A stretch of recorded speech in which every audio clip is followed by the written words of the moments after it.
حضرات محترم، جو حدیث میں نے آپ کی خدمت میں پیش کی کہ جو رسول سے محبت کرتا ہے اور اہل بیت سے، خدا اسے 10 خصلتیں دنیا کی دیتا ہے. اس میں ایک خصلت عبادت کی طرف رغبت ہے. ایک خصلت یعنی آپ کا دل مائل ہو، آپ کھینچے اس کی طرف عبادت ہے.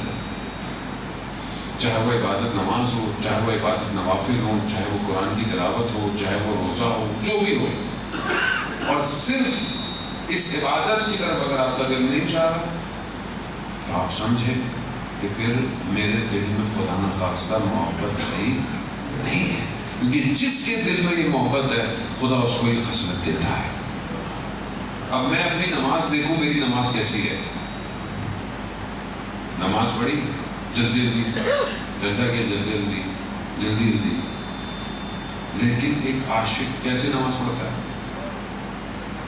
ایک معشوق، میں نے آپ کی خدمت میں عرض کیا کہ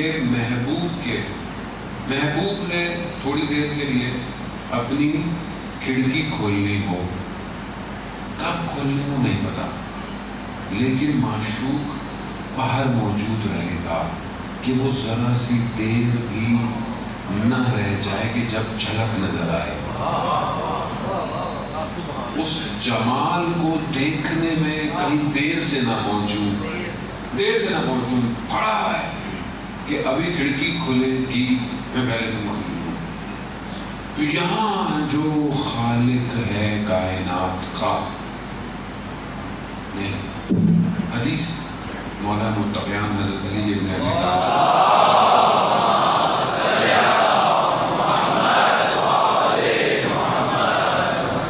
حدیث ہے. 3 طرح کی عبادتیں ہیں. پہلی عبادت کیا ہے؟ جہنم کا خوف، کہ ہم جہنم میں نہ چلے جائیں، ہم عبادت کریں. ٹھیک ہے، اچھی بات ہے، آپ خوف سے عبادت کریں. دوسری عبادت جنت کی لالچ، کہ وہی عبادت کریں گے جنت ملے گی، تو بھی بڑی بات ہے. یعنی ایک شخص رات کو تہجد پڑھتا ہے. کیوں پڑھتا ہے؟ کیونکہ اسے پتا ہے کہ تہجد پڑھنے والے کے چہرے پر نور ہوتا ہے، شاید وہ اس نور کے لیے پڑھتا. ایک شخص رات کو تہجد پڑھتا ہے، اس کا ثواب کیا ہے؟ اس کا ثواب یہ ہے کہ اس کی عمر میں اضافہ ہوتا ہے، اس کی عمر طولانی ہوتی ہے. اچھی بات ہے. ایک شخص تہجد پڑھتا ہے، اس کی رزق میں وسعت ملتی ہے. اچھی بات ہے، پڑھتا ہے. ریکوائرڈ ہے، سودا کرنا ہے نا. آپ بھائی میں عبادت کر رہا ہوں روزگار، تو اس کے بدلے مجھے کیا دے رہا ہے؟ بری بات نہیں ہے. لیکن ایک عبادت ایسی مولا فرماتے ہیں کہ جو بغیر کسی خوف کے ہے، بغیر کسی لالچ کے ہے. یعنی تو پرستش کے لائق ہے، تو عبادت کے لائق ہے.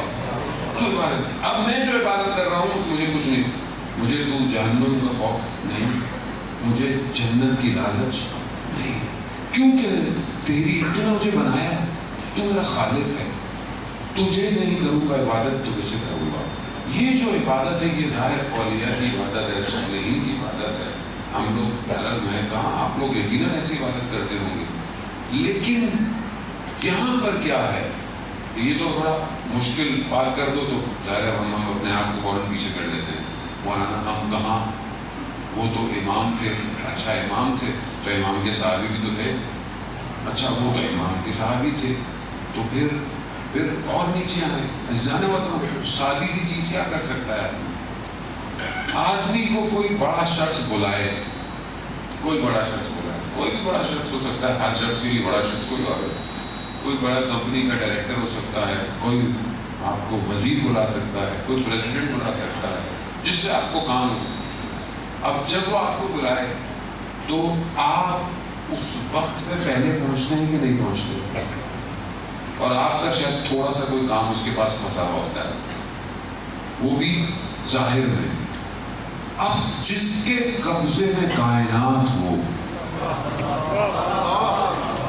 اور وہ جب آپ کو بلا رہا ہو تو کب پہنچنا چاہیے؟ اتنا تو حق بنتا ہے نا اس کا کہ آپ وقت پہ آ جائیں. اگر آپ وقت سے پہلے نہیں آ سکتے، یہاں محبوب جو ہے وہ ایک جھلک دکھانی ہے ساری رات بیٹھا ہوا ہے، ساری رات جاگ رہا ہے کہ ایک لمحہ دیدار ہو جائے. اور وہ روایات کہتی ہیں کہ جب اذان ہوتی تھی رسول کے چہرے کا رنگ تبدیل ہو جاتا تھا. پوچھتے تھے یا رسول اللہ کیا ہوا؟ کہا خالق بلا رہا ہے، خالق بلا رہا ہے. خالق کو سمجھے. خود آئمہ کی زندگیوں میں ان کے چہرے کا رنگ تبدیل ہو جاتا تھا جب خدا کی بات کرتے. کیا ہے؟ خصلت ہے یہ کہ جس کے دل میں رسول اور اہل بیت کی محبت ہو اس کی عبادت کی طرف رغبت ہوتی ہے، کھینچا ہوا چاہتا ہے عبادت کے لیے، کھڑا رہتا ہے سجدوں میں طولانی، اسے لذت آتی ہے. اب آپ کو بعض کھانا بہت سا اچھا لگتا ہے، آپ کھانا کھاتے ہیں، آپ کو بعض کو کوئی اور چیز اچھی لگتی ہے. بچوں کو گیم اچھے لگتے ہیں، آج کل ہر وقت گیم کھیلتے رہتے ہیں. لوگ بیٹھے ہیں، فیملی بیٹھی ہے، بڑے بیٹھے ہیں، نہیں بڑے بھی کھیل رہے ہوتے ہیں. وہ بھی پب جی میں لگی ہوئی قوم پوری، وہ بھی کھیلے جا رہی. اگلے کی شادی ہو رہی تھی، وہ بھی گیم کھیل رہا تھا. کیوں؟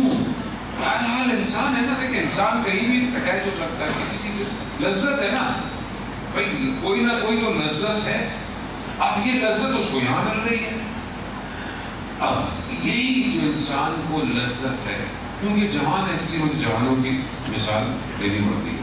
اب یہ جو لذت مل رہی ہے، شاید کہیں کباب کھانے میں ہو، کہیں کھانا کھانے میں ہو، کہیں جوس پینے میں ہو. دور جاتا ہے آدمی ایک چائے کا کپ پینے. بہرحال آپ لوگ تو شاید کم پیتے ہیں، کراچی والے زیادہ پیتے ہیں چائے پینے آدمی دور جاتا ہے.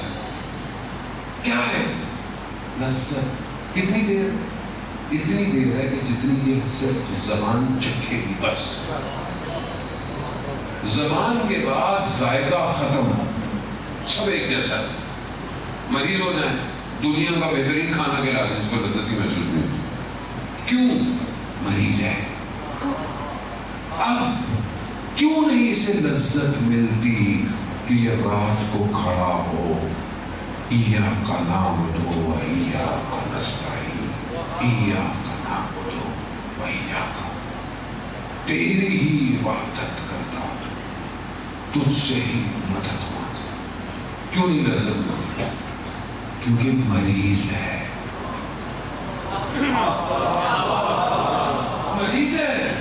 مریض ہے، اپنے آپ کو مریض بنایا ہوا ہے. اب ظاہر سالے میں بالکل ٹھیک ہے لیکن لذت نہیں مل رہی. سجدہ کتنا لمبا ہے، کتنا لمبا سجدہ انسان کر سکتا ہے؟ وہ سجدے تو نماز کی، شکر کا سجدہ کتنا کرے گا؟ کتنی دیر سر رکھے گا؟ اس سر رکھنے میں دماغ کہیں اور ہوتا ہے. فائدہ جہاں صنم کی طرف دل جھک رہا ہو، سجدے کیا لے کے جائیں گے آپ؟ اندر کچھ اور ہے، سجدے خدا کو کر رہا ہے لیکن وہ بھی تو راضی نہیں ہے. 100 دفعہ شکر للہ ہوتا ہے سجدے میں ہم سے. یعنی دن میں اتنا وقت نہیں، ایک دفعہ 10 دفعہ ہی کر لوں. شکر للہ، الحمدللہ، سبحان اللہ، استغفر اللہ، سجدے میں کر لوں. اس کا مطلب کیا ہے؟ عبادت میں رغبت ہی نہیں ہے، مجھے لذت ہی نہیں ملتی. مجھے دوسری چیزوں میں لذت ہے، کھانے پینے میں، گھومنے میں، پھرنے میں. یہ ساری لذتیں کیا ہیں؟ یہ تو حیوانی لذت ہے، یہ تو سب کو ہے. اگر یہ کھانا پینا اٹھنا بیٹھنا اس قابل نہیں کر رہا کہ تم اس کی عبادت میں کھڑے ہو تو یہ پھر آپ کے کسی کام کا نہیں.